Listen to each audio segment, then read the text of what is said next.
کہ حسین علیہ السلام اور یزید کے مسئلے سے متعلق قیامت کے دن پوچھا ہی نہیں جائے گا تو اس پر بحث میں الجھنے کا کیا فائدہ ہے اور اس پر سکوت ہی اختیار کرنا چاہیے؟ تو میرا سوال یہ ہے، آپ تو جواب دیں گے، کہ یہ پہلے گھنٹے میں یا پہلے 10-20 منٹ جو بحث ہوتی ہے تو اس میں سکوت کا خیال نہیں رکھنا چاہیے؟ نہیں، وہ سکوت کا مطلب انہوں نے چینج کر دیا ہے۔ اچھا، سکوت کا مطلب یہ ہے کہ ہم جو کچھ بولتے رہے وہ ٹھیک ہے، آپ سکوت اختیار کریں، یہ مطلب ہوتا ہے سکوت کا۔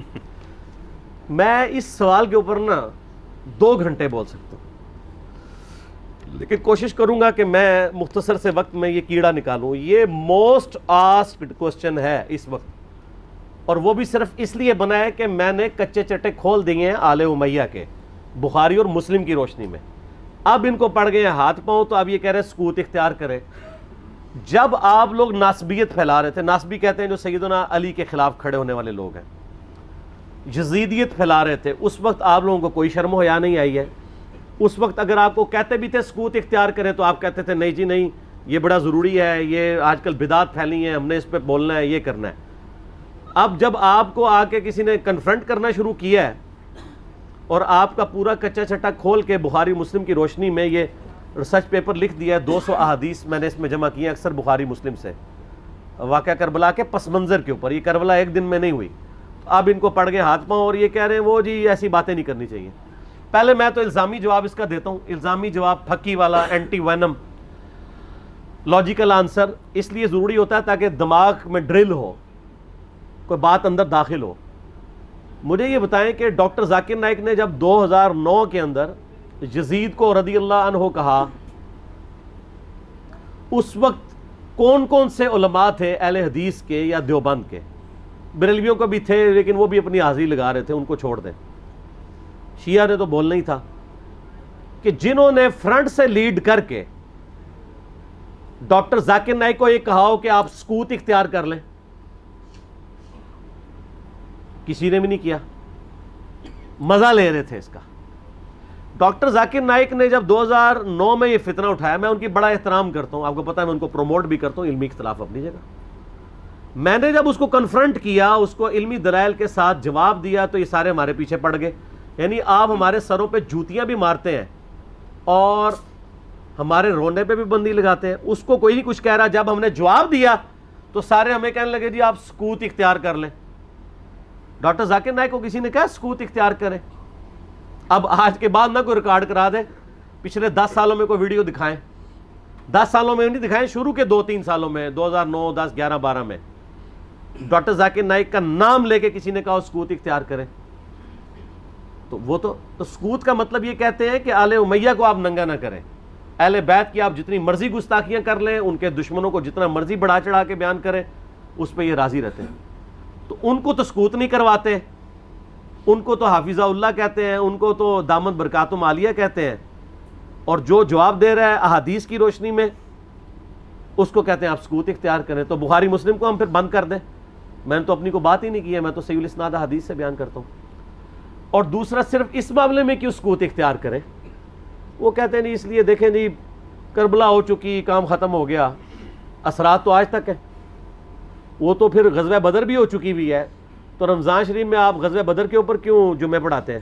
ختم کریں، غزوہ احد پہ ختم کریں، میلاد کے بھی سب کچھ پروگرام ختم کریں۔ نبی علیہ السلام پیدا ہوئے تھے، فوت ہو چکے، جنتوں میں زندہ ہیں، لیکن اب دنیا میں تو نہیں ہے۔ ان چیزوں کو یاد کیوں رکھا جاتا ہے؟ زندہ قومیں اپنے ماضی کے واقعات کو یاد رکھتی ہیں۔ پھر پورے کا پورا قرآن انسانی تاریخ کے کتنے بڑے بڑے واقعات بتاتا ہے جو ختم ہو چکے ہیں۔ برادران یوسف فوت ہو چکے ہیں، لیکن آج تک قرآن میں عبرت کے لیے انہوں نے جو کچھ اپنے بھائی کے ساتھ کیا، اور برادران یوسف وہ صحابی ہیں جن کا باپ بھی پیغمبر ہے، بھائی بھی پیغمبر ہے، ڈبل صحابی ہیں، لیکن آج بھی ان کی مثال دی جاتی ہے۔ تو کوئی اسے کوئی یہ نہیں سمجھتا کہ گستاخی ہو گئی ہے۔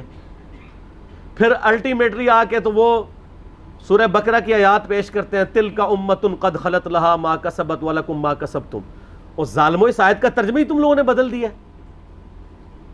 یہ تو کانٹیکسٹ سٹارٹ ہو رہا ہے کہ یہودی کہتے تھے ہم ابراہیمی ہیں، ہمیں ابراہیم کی نسبت کام آ جائے گی، تو اللہ نے فرمایا تلک امۃ قد خلت، وہ بڑی نیک امت تھی، وہ تو جا چکی ہے، لہا ما کسبت ولکم ما کسبتم، ان کے لیے ان کے نیک اعمال ہیں اور تمہارے لیے تمہارے نیک اعمال ہیں۔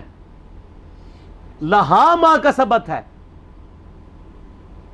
علیہا کے ساتھ نہیں ہے. علیہا ہو تو ان کی گناہ کا وبال ان پہ، تمہارے گناہ کا وبال تم پہ. ان نیکیوں کے لیے بات ہو رہی ہے کہ کسی پرانے بزرگوں کی نیکیاں تمہارے کام نہیں آئیں گی. یہ نہیں بات ہو رہی کہ پرانے بزرگ اپنی برائیاں ساتھ لے گئے اور تم بھی اپنی برائیاں ان کو چھوڑو، ان کو ڈسکس ہی نہ کرو. یہ قرآن بات کیسے کر سکتا ہے؟ قرآن تو خود پرانوں کی غلطیوں کو ڈسکس کرتا ہے عبرت کے لیے. تو ترجمہ ہی بدل دیا. یہ یہودیوں کو ٹانٹ کیا گیا تھا کہ تم ابراہیمی ہونے کا دعویٰ کرتے ہو اور کہتے ہو ابراہیم کی نسبت ہمیں کام آئے گی، ان کے نیک مال تو وہ ان کے نیک مال ان کے لیے تھے.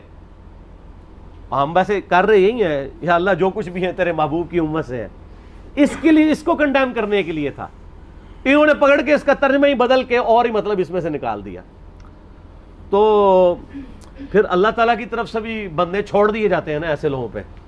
پھر جو جھوم جھوم کے کہتے ہیں کہ نہ میں وابی، نہ میں بابی، میں ہوں مسلم علمی کتابی. آؤ علمی کتابی بات کرو. تو ان سے یہ پوچھیں کہ یہ جو آپ دفاع صحابہ کانفرنسز کرتے ہیں، تو قیامت والے دن آپ سے پوچھا جائے گا کہ آپ نے صحابہ کرام کے دفاع کے اوپر کانفرنسیں کرنی ہے کہ نہیں؟ کیوں نہیں؟ ہے کسی حدیث میں، آیت میں؟ نہیں. تو کیوں کر رہے ہیں؟ تو وہ کہیں گے ہاں پوچھا جائے گا. تو ہم بھی کہتے ہیں ہاں پوچھا جائے گا، بالکل پوچھا جائے گا. سورہ تکاثر میں آتا ہے نا ثم لتسألن یومئذ عن النعیم، پھر اس قیامت کے دن تم سے ہر نعمت کے بارے میں پرسش ہوگی. کیٹیگوریکل ہے. جس کو اللہ نے علم دیا ہے نا، یہ اس کے پاس نعمت ہے، اس کے بارے میں پوچھا جائے گا علم آگے تک پہنچایا کہ نہیں، اور نہیں پہنچایا ہوگا تو لعنتی ہوگا وہ. یہ آیت ہے سورہ بقرہ کی، میں نے ریسرچ پیپر کے اوپر لکھی ہے سٹارٹ میں 159 اور 160. ان الذین یکتمون ما انزلنا من البینات والہدی، بے شک وہ لوگ جو چھپا لیتے ہیں ان روشن اور ہدایت کی چیزوں میں سے جن کو ہم نے لوگوں کی ہدایت کے لیے اپنی کتاب میں بیان کیا، ایسے لوگوں پر اللہ کی لعنت ہے اور تمام لعنت کرنے والوں کی لعنت ہے. الا الذین تابوا واصلحوا، سوائے ان لوگوں کے جو توبہ کر لیں، اپنی اصلاح کر لیں، وبینوا، اور اصلاح پہ اکتفا نہیں بلکہ وہ لوگوں کو بتا بھی دیں جو کچھ چھپایا تھا. فاولئک اتوب علیہم وانا التواب الرحیم، تو ایسوں کی توبہ اللہ قبول کرے گا اور اللہ تعالیٰ بخشنے والا مہربان ہے. اس کو سپورٹیو ایک حدیث بھی میں نے لکھی ہے، ترمذی میں، سنن نبی داؤد میں، سنن ابن ماجہ میں ہے کہ نبی علیہ السلام نے فرمایا جس شخص سے علم کی بات پوچھی گئی اور وہ اسے معلوم تھی اور اس کے باوجود اس نے چھپا لی، تو ایسے لوگوں کو قیامت والے دن آگ کی لگام دی جائے گی. تو یہ بڑا کریٹیکل ایشو ہے. علم اللہ کی نعمت ہے آپ کے پاس، اس کی قدر کے لوگوں کو صحیح بات بتائیں تو پوچھا جائے گا. سورہ الاحزاب کی آیت نمبر 57 کیا ہے؟ آیت درود سے اگلی، ان الذین یؤذون اللہ ورسولہ لعنہم اللہ فی الدنیا والآخرہ واعد لہم عذابا مہینا، بے شک جو لوگ اللہ اور اس کے رسول کو تکلیف دیتے ہیں ان کی زندگی میں بھی اور زندگی کے بعد، موت کے بعد بھی ان پر اللہ کی لعنت ہے، اور اللہ تعالیٰ نے ان کے لیے ذلیل و خوار کر دینے والا عذاب تیار کر رکھا ہے. وَلِعَوْذُ بِاللَّهِ تَعَالَى اللَّهُمَّ أَجِرْنَا مِنَ النَّارِ. تو جو اللہ اور اس کے رسول کو اذیت دے رہے ہیں ان سے پوچھا نہیں جائے گا. تو یہ ایک ڈھکوسلا انہوں نے کیا ہوا ہے اپنی کمزوریوں پہ پردہ ڈالنے کے لیے. خود جو کچھ مناظرے کر رہے ہوتے ہیں اس کے بارے میں کیا پوچھا جائے گا؟ جو یہ کام کر رہے ہوتے ہیں وہ کہیں گے پوچھا جاتا ہے، تو اس کے بارے میں کیوں نہیں پوچھا جائے گا؟ اور جی کو یہ بنیادی مسئلہ ہے.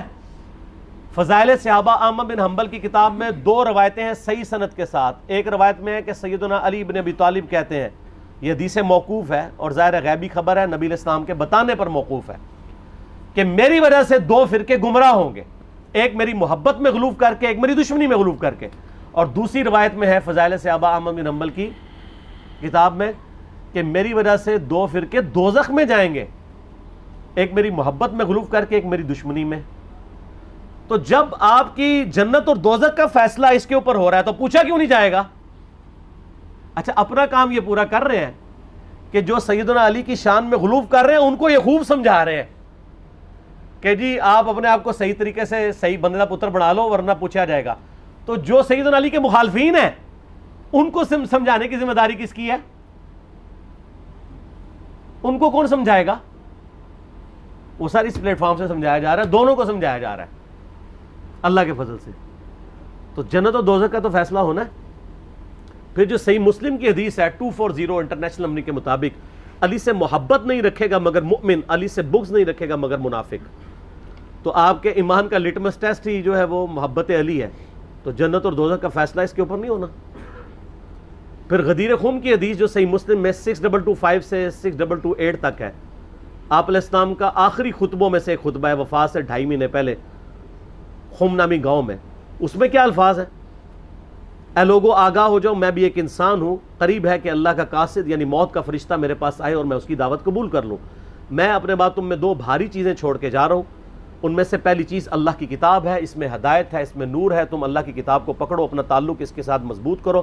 اللہ کی کتاب اللہ کی رسی ہے، جو اسے پکڑے گا ہدایت پہ ہوگا، جو چھوڑ دے گا گمراہ ہو جائے گا.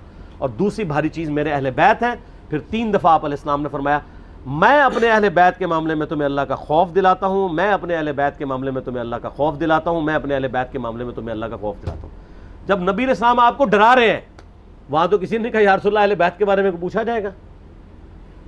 پھر المستدرک الحاکم میں صحیح سند کے ساتھ حدیث ہے انٹرنیشنل نمبر کے مطابق 4712 کہ نبی علیہ السلام نے فرمایا اگر کوئی شخص پوری زندگی حجر اسود اور مقام ابراہیم کے درمیان نمازیں پڑھتا رہے اور روزے رکھتا رہے اور قیامت والے دن اللہ سے اس حال میں ملاقات کرے کہ ہم اہل بیت کا بغض اس کے دل میں ہوا، تو اللہ اسے ضرور دوزخ میں داخل کرے گا.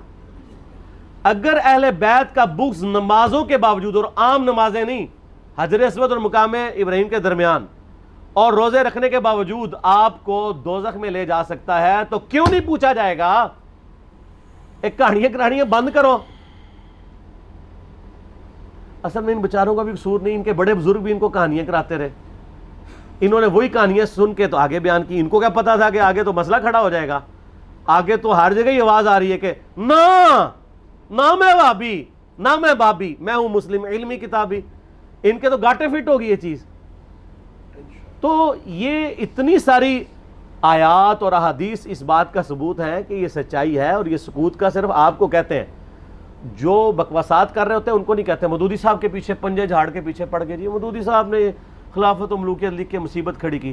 اور بھائی جو آپ کے روحانی ابا جی محمود احمد عباسی صاحب منکرین حدیث میں سے تھے، جنہوں نے خلافت معاویہ اور یزید کتاب لکھ کے سیدنا علی کی گستاخیاں کی، حسین ابن علی کی گستاخیاں کی علیہم السلام، اس کے جواب میں خلافت و ملوکیت آئی ہے.